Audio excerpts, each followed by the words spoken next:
সবাইকে আসসালামু আলাইকুম। কেমন আছেন সবাই? আশা করি সবাই ভালো আছেন। তো আমিও ভালো আছি আপনাদের দোয়ায়। তো বন্ধুরা, আমি আবার হাজির হয়ে গেলাম আপনাদের জন্য একটি টিউটোরিয়াল নিয়ে। তো আপনারা হয়তো বা স্ক্রিনে আইফোনের কন্ট্রোল সেন্টারটি দেখে ভাবতেছেন যে আমি হয়তো আপনাদের জন্য আজকে আইফোন টিপস নিয়ে এসেছি। না বন্ধুরা, আমি আমার অ্যান্ড্রয়েড টিপস বাংলায় শিখুন ইউটিউব চ্যানেলে আজকে আপনাদের জন্য অসাধারণ একটি অ্যান্ড্রয়েড টিপস নিয়ে এসেছি। যে অ্যান্ড্রয়েড টিপসটি ব্যবহার করে আপনারা আপনাদের অ্যান্ড্রয়েড ফোনে আইফোনের যে কন্ট্রোল সেন্টারটি আছে, এই যে দেখতেছেন আইফোনের কন্ট্রোল সেন্টারটি, এটা খুব সহজেই আপনার অ্যান্ড্রয়েড ফোনে এনেবল করে নিতে পারেন এবং খুব সহজেই এটা ইউজ করতে পারেন। তো এই যে দেখুন, আমি যদি নিচে থেকে স্লাইড করি তাহলে আইফোনের কন্ট্রোল সেন্টারটি আসতেছে এবং উপর থেকে স্লাইড করলে চলে যাচ্ছে। তো নিচে থেকে স্লাইড করলে আসতেছে। তো এখন দেখুন এখানে ব্রাইটনেস, আপনারা হয়তো বা দেখতেছেন না, ব্রাইটনেস কমানোর বাড়ানোর অপশন আছে। আপনার মোবাইলের ভলিউম, তারপর স্ক্যান টাইম আউট সম্পর্কে বিস্তারিত দেওয়া আছে, 15 second, 30 second, 1 minute scan time out. তারপর নাইট মোড, এখানে রোটেশন অন অফ করার অপশনটা আছে। তারপর এখানে আছে টর্চ, আপনারা চাইলে এখান থেকে টর্চ ওপেন করতে পারেন। টাইমার আছে এখানে।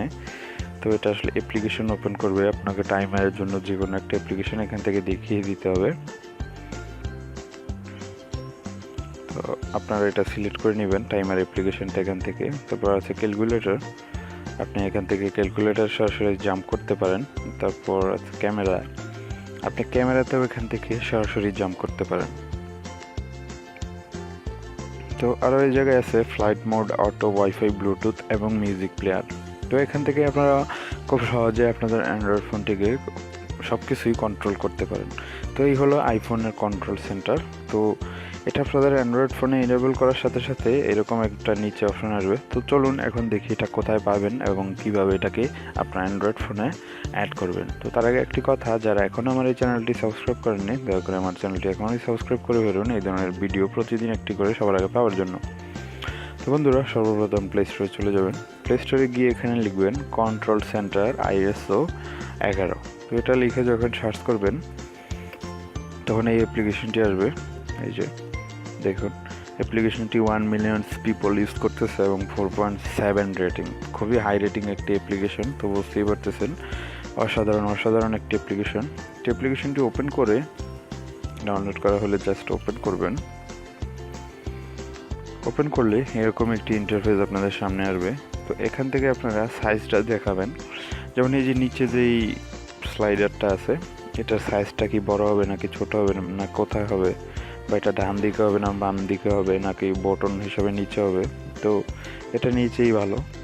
তারপর এখানে কালার আছে, আপনি যে কোনো কালার সিলেক্ট করতে পারেন। তারপর এটা কি অদৃশ্য হয়ে যাবে নাকি দেখা যাবে সেটাও দিতে পারেন। আপনি চাইলে অদৃশ্য করে দিতে পারেন, তারপর যখন আপনি স্লাইড করবেন তখন এটা আসবে।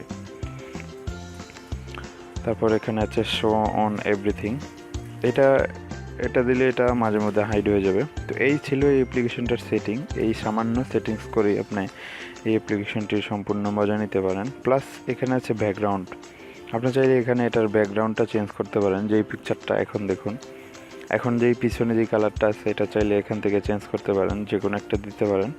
মিউজিক কন্ট্রোলে আপনি যে কোনো মিউজিক এখান থেকে অ্যাড করে ওখানে খুব সহজেই শুনতে পারেন। তারপর এখানে কাস্টমাইজ কন্ট্রোলার। তো কাস্টমাইজ কন্ট্রোলার এটা আসলে ওই প্রথমে যেটা দেখালাম ওই অপশনগুলোই আপনাদের এখানে দেখাবে, বা আপনি কি কি অপশন ওইখানে অ্যাড করতে চান, ফ্ল্যাশ লাইট সহ অ্যান্ড্রয়েডের কোনো অ্যাপ্লিকেশন ওইখানে রাখতে চান কিনা। রাখতে চাইলে শুধু প্লাস করে দিবেন, তাহলে দেখুন আপনি যখন এটা ওপেন করবেন ওই যে আপনার যেই অ্যাপ্লিকেশনগুলো আপনি সহজে ইউজ করতে চান ওইগুলো ওই জায়গায় অ্যাড হয়ে গেছে।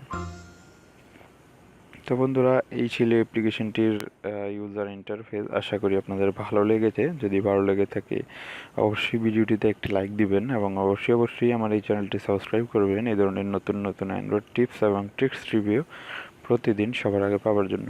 তো বন্ধুরা, সবাই ভালো থাকবেন, সুস্থ থাকবেন। Thanks for watching.